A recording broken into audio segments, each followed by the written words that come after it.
नमस्कार. आज आहे सुट्टीचा दिवस आणि सुट्टीच्या दिवशीचं काम आराम तर असतंच, पण त्यासोबतच जी अशी कामं असतात करायला की जी आठवडाभर आपल्याला करता येत नाही. धावपळ असते, आपली रुटीनची वेगळी कामं असतात आणि सुट्टीचा दिवस मग असा एक असतो की साफसफाई किंवा काही आणायचं असेल तर ते करायचं, अशी कामं असतात आपल्याला.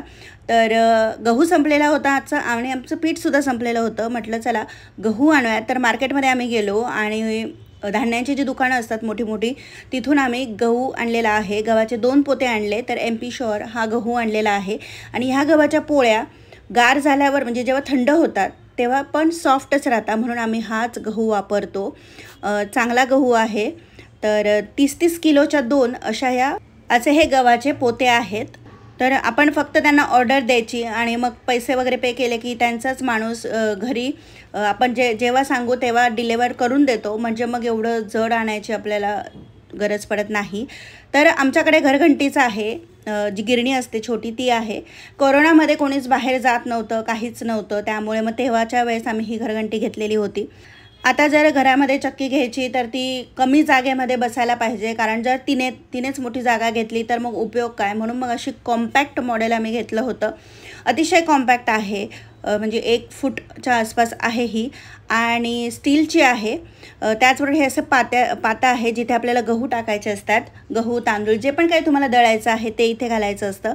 जवळजवळ 5 किलो धान्य त्यामध्ये बसतं, एकाच वेळेस टाकू शकतो. तर इथे आटा चक्की वापरायचं म्हणजे कोणते कोणते तिचे पार्ट आहेत याची माहिती दिलेली असते. जवळजवळ 10 वर्ष हिची गॅरंटी आहे मोटरची आणि इथे माहिती दिलेली आहे की कोणतं धान्य कोणत्या पात्यावर आपण दळू शकतो, किती नंबरच्या पात्यावर आपण दळू शकतो आणि कोणते कोणते धान्य आपण दळू शकतो. गहू, बाजरी, तांदूळ, ज्वारी, मका, बरंच काही आहे, त्याची माहिती इथे दिलेली असते. आणि पिठाचा प्रकार म्हणजे आता गव्हाचं पीठ आपल्याला बारीक लागतं, तर त्यासाठी कोणतं ब्लेड आपण वापरायचं आहे जेणेकरून पीठ आपलं बारीकच येईल. मग त्यामध्ये पण नंबर आहे 1 2 3 4 5. तर त्यानुसार ही आपल्याला पाते म्हणतो आपण, त्याला ते लावायचे असतात आणि मग आपलं पीठ दळायचं असतं. तर इथे अशा प्रकारे सासूबाई थोडंसं स्वच्छ करून घेत आहे, कारण पीठ आहे, पीठ जेव्हा पडतं तेव्हा ते जर वेळोवेळी पुसलं नाही तर ते जाम होतं, अटकत राहतं आणि मग पीठ क्वालिटी पण कमी होते आणि त्याचबरोबर गिरणी पण खराब व्हायची शक्यता असते. तर इथे सासूबाई पातं लावून घेत आहे, जाळी पातं. त्यानंतर थोडंसं लावायला लागतो वेळ, म्हणजे व्यवस्थित सरळच घुसवावं लागतं आत.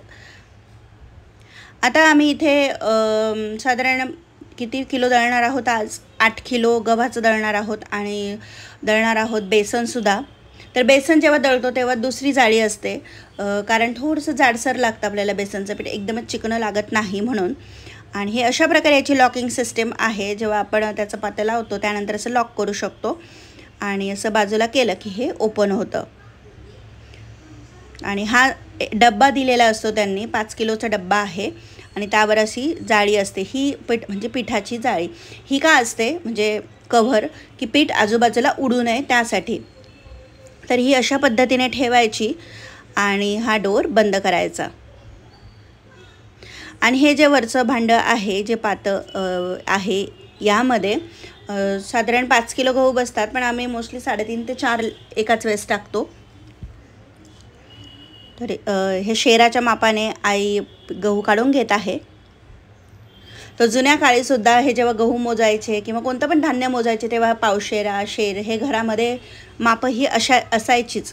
तर हे खूप जुनं माप आहे आणि आई ह्यानेच मोजतात.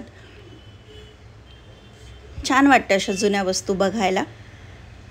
तर आता ही जी घरघंटी आहे त्याचे फायदे म्हणजे असं असतं की आपल्याला हवं तितकं पीठ घरी दळता येतं, घरच्या घरी दळता येतं, बाहेर जड घेऊन जायची गरज नाही. आता आमच्या बिल्डिंगला लिफ्ट नाही आहे, तर एवढं समजा आम्हाला दळायचं असेल तर 5-6 किलो दळण घेऊन जा, वरती घेऊन या, थोडीशी मेहनतचं काम लागतं आणि घरी आपल्यासमोरच आपण दळतोय, ते एक असतं. पण हां, जर आपण गिरणीमध्ये बाहेर जाऊन दळलं तर आपल्याला म्हणजे किलो म्हणजे फास्ट दळलं जातं, 10 मिनटात ते दळून देतात आपल्याला पीठ. पण घरी जेव्हा आपण या घरघंटीमध्ये दळतो तेव्हा, आता हे आम्ही 8 किलो जर दळणार आहोत तर साधारण 1.5-1 तास लागला. म्हणजे एकदा गहू टाकून द्यायचा, ते त्याचं होत राहतं, फक्त थोडासा आवाज येतो गिरणीचा. इलेक्ट्रिसिटीमध्ये खूप काही फरक नाही, पण हां, जेवढं आपण चालवतो तेवढी तर इलेक्ट्रिसिटी वाढणारच आहे.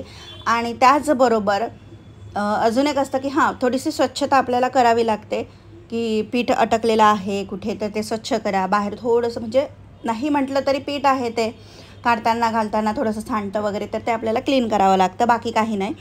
तर पण एक आहे की आपल्याला हवं तसं आपल्याला पाहिजे तेव्हा आपण पीठ दळू शकतो, डिपेंडन्सी नाही राहत. त्यामुळे ही गोष्ट चांगली आहे, म्हणून आम्ही ही घरघंटी घेऊन टाकलेली आहे. त्याचबरोबर वेगवेगळी पाते होती, तुम्ही बघितली व्हिडिओमध्ये. आणि हा ब्रश आहे क्लिनिंगसाठी. एकदा गिरणीचं काम झालं की ती थोडीशी क्लीन करायची आणि ठेवून द्यायची.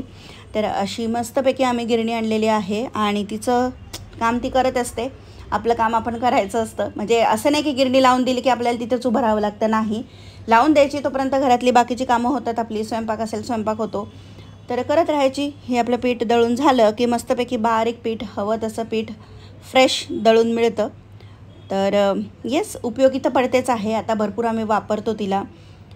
4-5 वर्ष, 3 वर्ष 3.5 वर्ष तरी झालेली आहेत. अजून काही कंप्लेंट नाही आहे, टचवूड. आणि व्यवस्थित पीठ दळून देतं घरच्या घरी. आपल्याला हव्या त्या वेळेत दळून मिळतं, हवं तसं दळून मिळतं. त्यामुळे ही चांगली गोष्ट आहे. आय होप आजचा व्हिडिओ तुम्हाला आवडला असेल. व्हिडिओ आवडला असेल तर व्हिडिओला लाईक, शेअर, कॉमेंट आणि चॅनलला सबस्क्राईब करा. पुन्हा भेटूयात नवीन एका व्हिडिओमध्ये. तोपर्यंत स्वस्त राहा.